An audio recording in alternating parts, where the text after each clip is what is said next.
허리가 아파서 병원에 갔더니 한 병원에서는 허리 디스크라고 하고 다른 병원에서는 척추관 협착증이라고 합니다.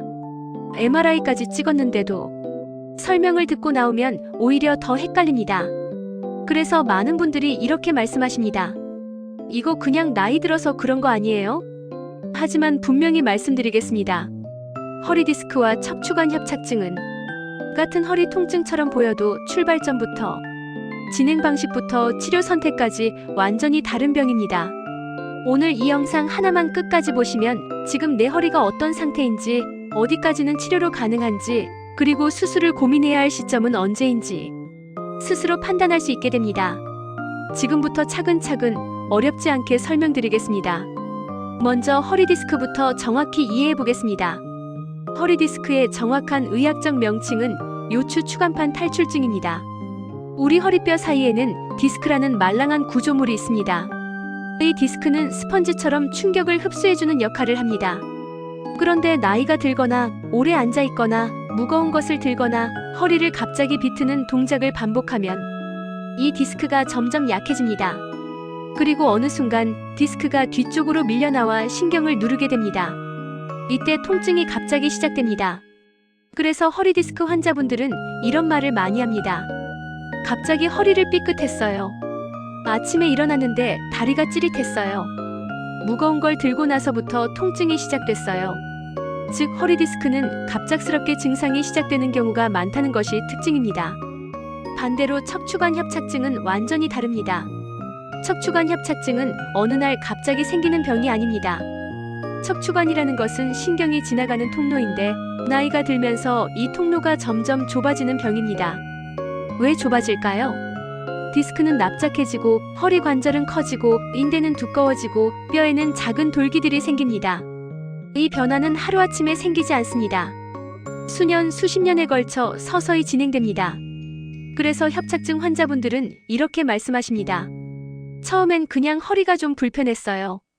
걷다 보면 다리가 무거워졌어요. 언제부터인지 모르겠는데 점점 걷는 게 힘들어졌어요. 이 차이를 꼭 기억하셔야 합니다.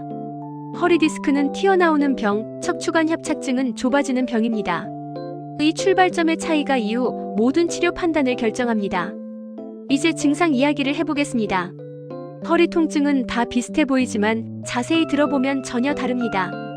허리 디스크의 가장 큰 특징은 허리 통증보다 다리 통증이 더 강한 경우가 많다는 점입니다. 엉덩이에서 허벅지, 종아리, 발까지 한 줄로 쭉 내려가는 통증을 느낍니다.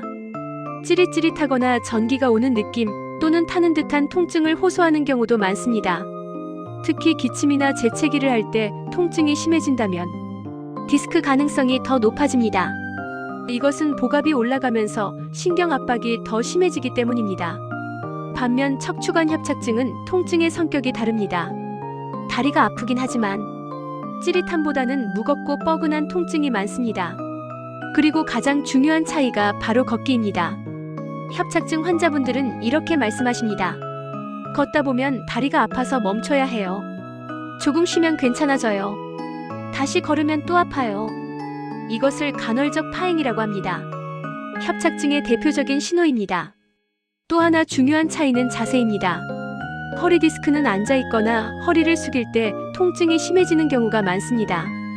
반대로 협착증은 서 있거나 걸을 때 통증이 심해지고 앉거나 허리를 약간 굽히면 편해집니다. 그래서 쇼핑카트를 잡고 걸으면 덜 아프다는 분들이 많습니다. 이제 이런 질문이 나옵니다. 왜 나이가 들면 협착증이 많아질까요? 이유는 단순합니다.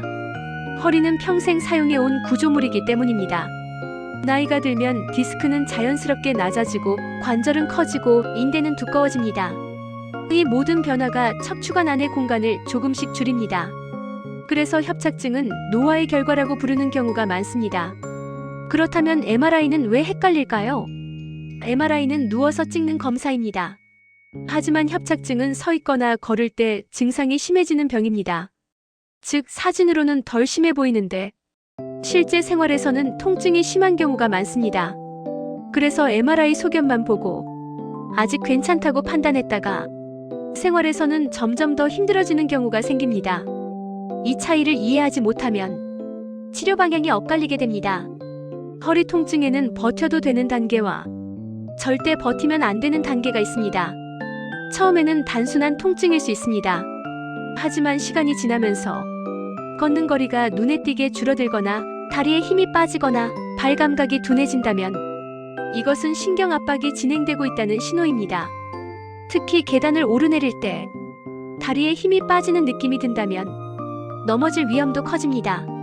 또 하나 중요한 신호는 허리보다 다리가 더 아픈 경우입니다. 이 경우 신경이 상당히 눌려 있을 가능성이 큽니다. 밤에 통증 때문에 잠에서 깨거나 아침에 일어날 때 허리가 심하게 굳어 있다면 이미 단순한 근육통 단계는 지났다고 봐야 합니다. 이제 가장 많은 분들이 두려워하는 이야기, 수술입니다. 먼저 분명히 말씀드리겠습니다. 허리 통증이 있다고 해서 바로 수술을 해야 하는 경우는 많지 않습니다. 다음 조건을 만족한다면 보존적 치료로 충분히 관리할 수 있습니다. 통증이 조절되고 걷는 거리가 유지되고 일상생활이 가능하다면 주사, 약물, 물리치료, 운동으로 충분합니다. 그런데 안타깝게도 허리 디스크나 척추관 협착증이 있는 분들 중 상당수는 운동 때문에 오히려 허리를 더 망가뜨리고 계신 경우가 많습니다. 오늘 이 영상에서는 허리 아픈 분들이 절대 하면 안 되는 운동과 자세를 왜 위험한지, 어떤 점이 문제인지, 그리고 대신 어떻게 바꿔야 하는지까지 하나씩 자세히 설명드리겠습니다. 지금 하고 있는 운동이 있다면 영상 보시면서 꼭 점검해 보시기 바랍니다. 먼저 꼭 짚고 넘어가야 할 것이 있습니다. 바로 이 생각입니다. 아프면 더 움직여야 풀린다. 이 말은 근육통이나 일시적인 뻐근함에는 맞을 수 있습니다. 하지만 허리 디스크나 척추관 협착증처럼 신경이 눌려있는 상태에서는 이 생각이 오히려 독이 됩니다. 신경이 눌린 상태에서 억지로 늘리고 비틀고 버티는 운동을 하면 신경 자극이 더 심해지고 통증은 줄어들지 않고 오히려 오래 갑니다. 그래서 허리 질환이 있는 분들에게는 얼마나 많이 움직였느냐보다 어떤 방향으로 어떤 방식으로 움직였느냐가 훨씬 중요합니다. 이제부터 말씀드리는 운동과 자세들은 많은 분들이 좋다고 믿고 하지만 허리 디스크 협착증 환자에게는 가장 위험한 행동들입니다. 먼저 첫 번째로는 허리를 깊게 숙이는 스트레칭입니다. 허리 아픈 분들이 가장 많이 하는 동작이 바로 이것입니다. 서서 허리를 깊게 숙이거나 앉아서 다리를 펴고 허리를 숙여 발끝을 잡는 스트레칭입니다. 이 동작이 왜 위험할까요? 허리 디스크는 뒤쪽으로 튀어나오는 병입니다. 허리를 깊게 숙이는 동작은 디스크를 더 뒤로 밀어내는 방향에 힘을 줍니다. 즉, 이미 튀어나온 디스크를 더 신경 쪽으로 밀어붙이는 행동입니다. 특히 아침에 일어나자마자 허리를 숙여 스트레칭하는 행동은 디스크에 가장 큰 부담을 줍니다. 아침에는 디스크가 수분을 많이 머금고 있어 가장 약한 상태이기 때문입니다. 허리 숙여서 늘리는 스트레칭은 허리 아픈 분들에게는 스트레칭이 아니라 압박입니다. 두 번째로는 윗몸 일으키기, 크런치 운동입니다. 복근을 키워야 허리가 좋아진다. 이 말도 반은 맞고 반은 틀립니다. 윗몸 일으키기나 크런치 운동은 복근을 키우는 운동이 맞습니다. 하지만 동시에 허리를 반복적으로 굽히는 동작입니다. 이 동작은 디스크에는 강한 압박을 주고 협착증 환자에게는 신경 통로를 더 좁히는 자극을 줍니다. 특히 침대나 바닥에서 반동을 주면서 하는 윗몸 일으키기는 허리에 순간적인 큰 하중을 줍니다. 그래서 허리 통증이 있는 상태에서 복근을 키우겠다고 윗몸 일으키기를 반복하면 운동할수록 허리가 더 아파지는 악순환에 빠지게 됩니다. 복근 강화로 윗몸 일으키기를 선택하시는 분들은 이 공식은 허리 아픈 분들에게는 성립하지 않습니다. 세 번째로는 허리를 비트는 스트레칭과 트위스트 운동입니다. 허리를 좌우로 비트는 스트레칭, 골프 스윙 연습, 요가에서 하는 트위스트 동작. 이 동작들은 허리 디스크와 협착증 환자에게 매우 위험할 수 있습니다. 왜냐하면 디스크는 비틀림의 가장 약한 구조이기 때문입니다. 허리를 비트는 순간 디스크 한쪽에는 압박이, 반대쪽에는 찢어지는 힘이 동시에 가해집니다. 이미 약해진 디스크에는 이 비틀림이 결정적인 손상이 될 수 있습니다. 특히 서서 허리를 비트는 동작은 체중까지 함께 실리기 때문에 위험도가 더 높습니다. 허리 아픈 상태에서는 시원하다는 느낌이 드는 비틀림일수록 조심해야 합니다. 네 번째로는 무조건 걷기 빠르게 걷기입니다. 허리에는 걷기가 최고다. 이 말도 상황에 따라 다릅니다. 척추관 협착증 환자분들 중 상당수는 걷다가 통증이 심해지는 특징이 있습니다. 그런데도 참고 걸어야 좋아진다고 생각하고 억지로 계속 걷는 경우가 많습니다. 이렇게 통증을 참고 걷는 것은 신경을 계속 자극하는 행동입니다. 특히 통증이 나타났는데도 조금만 더 하면서 버티는 걷기는 회복을 늦추는 대표적인 습관입니다. 또 빠르게 걷거나 보폭을 크게 걷는 것도 허리에 부담을 크게 줍니다. 걷기는 통증이 나타나기 전까지만이 원칙입니다. 다섯 번째는 소파에 푹 꺼져서 앉는 자세입니다. 집에서 가장 위험한 장소는 헬스장이 아니라 소파일 수 있습니다. 소파에 푹 꺼져 앉으면 허리는 자연스러운 곡선을 잃고 둥글게 말린 상태가 됩니다. 이 자세는 디스크에 지속적인 압박을 줍니다. 특히 TV를 오래 보거나 휴대폰을 보는 자세로 이 상태를 오래 유지하면 허리는 쉬지 못하고 계속 눌리게 됩니다. 허리 아픈 분들에게 소파는 휴식 공간이 아니라 압박 공간이 될 수 있습니다. 여섯 번째는 바닥에 오래 앉아 있는 생활입니다. 바닥에 앉는 문화는 허리에 매우 불리합니다. 다리를 뻗고 앉거나 양반 다리를 오래 유지하면 허리는 자연스러운 곡선을 유지할 수 없습니다. 특히 식사 후에도 계속 바닥에 앉아 있거나 TV를 바닥에서 보는 습관은 허리 통증을 만성화시키는 원인이 됩니다. 마지막으론 허리를 숙인 채로 오래 일하는 습관입니다. 설거지, 청소, 밭일, 화단 정리. 이 모든 동작의 공통점은 허리를 숙인 상태로 오래 유지한다는 것입니다.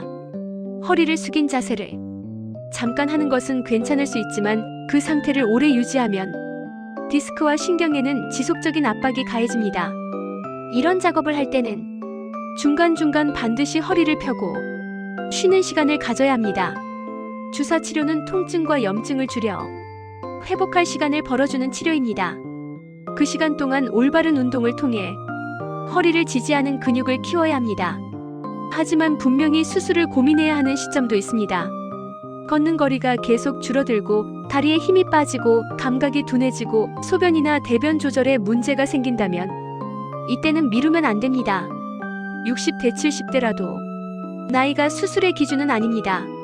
생활 기능과 신경 상태가 기준입니다. 오히려 너무 늦추면 통증은 줄어도 기능 회복은 어려워질 수 있습니다. 그렇다면 일상생활 속에서 실천할 수 있는 방법으로 디스크와 척추관 협착증에 도움이 되는 음식이 있을까요? 이것만 기억하시면 됩니다. 허리 디스크나 척추관 협착증이 있다고 해서 음식만으로 병이 낫지는 않습니다. 하지만 분명한 사실은 어떤 음식을 꾸준히 먹느냐에 따라 통증의 강도와 회복 속도는 달라질 수 있다는 점입니다. 그래서 오늘은 복잡한 이야기 말고 시니어분들이 일상에서 실제로 실천할 수 있는 음식 딱 4가지만 말씀드리겠습니다. 이 4가지만 잘 챙기셔도 허리 회복에 필요한 환경은 충분히 만들어집니다. 첫 번째 음식은 등푸른 생선입니다. 먼저 가장 중요한 음식은 고등어, 삼치, 꽁치 같은 등푸른 생선입니다. 디스크와 협착증 통증의 핵심 원인 중 하나는 신경 주변의 염증 반응입니다. 등푸른 생선에는 오메가-3 지방산이 풍부한데 이 성분은 염증을 줄이고 신경 자극을 완화하는 데 도움을 줍니다. 그래서 허리 통증이 있는 분들 중 등푸른 생선을 꾸준히 드시는 분들은 통증이 덜 예민해졌다고 느끼는 경우가 많습니다. 먹는 방법은 복잡할 필요 없습니다. 고등어를 반으로 잘라 키친타월로 물기를 닦고 소금은 아주 살짝만 뿌린 뒤 에어프라이어나 프라이팬에서 굽기만 하면 됩니다. 튀기거나 달게 조리하는 것보다 구워서 담백하게 드시는 것이 가장 좋습니다. 두 번째 음식은 두부 그리고 콩류입니다. 허리가 아프면 자연스럽게 움직임이 줄어듭니다. 그러면 가장 먼저 빠지는 것이 허리를 지지해주는 근육입니다.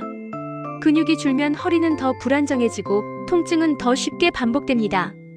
이때 꼭 필요한 것이 단백질인데 시니어분들에게 가장 부담이 적은 단백질이 바로 두부와 콩류입니다. 두부는 소화도 잘 되고 매일 먹어도 부담이 없습니다. 조리법도 아주 간단합니다.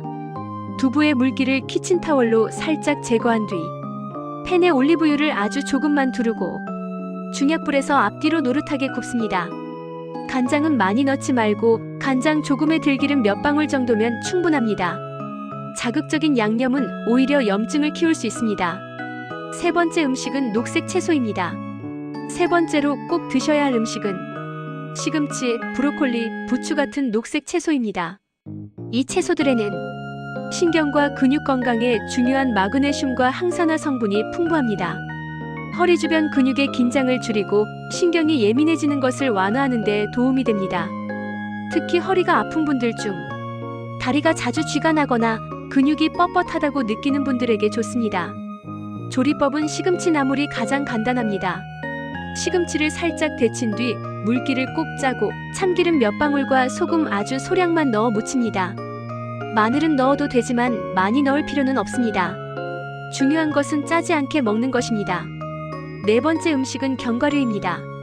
마지막으로 말씀드릴 음식은 견과류입니다. 호두나 아몬드 같은 견과류에는 신경을 보호하는 비타민 E와 염증을 줄이는 좋은 지방이 들어 있습니다. 다만 견과류는 많이 먹으면 오히려 부담이 됩니다. 하루에 한 줌, 정확히 말하면 57알 정도면 충분합니다. 과자 대신 간식으로 드시거나 플레인 요거트에 넣어 드셔도 좋습니다. 몸에 좋다니까 많이 먹자는 생각은 금물입니다. 견과류는 적게, 꾸준히가 원칙입니다. 지금까지 4가지 음식을 말씀드렸습니다. 등푸른 생선, 두부, 녹색 채소, 견과류. 이 4가지를 꾸준히 드시는 것만으로도 허리 회복에 필요한 기본 환경은 충분히 만들어집니다. 하지만 꼭 기억하셔야 할 점이 있습니다. 음식은 치료가 아니라 도와주는 역할이라는 것입니다. 짠 음식, 단 음식, 잦은 야식은 아무리 좋은 음식을 먹어도 그 효과를 떨어뜨립니다. 결국 중요한 것은 복잡한 건강식이 아니라 매일 실천할 수 있는 식사 습관입니다. 이 4가지만 기억하시고 꾸준히 실천해 보시기 바랍니다.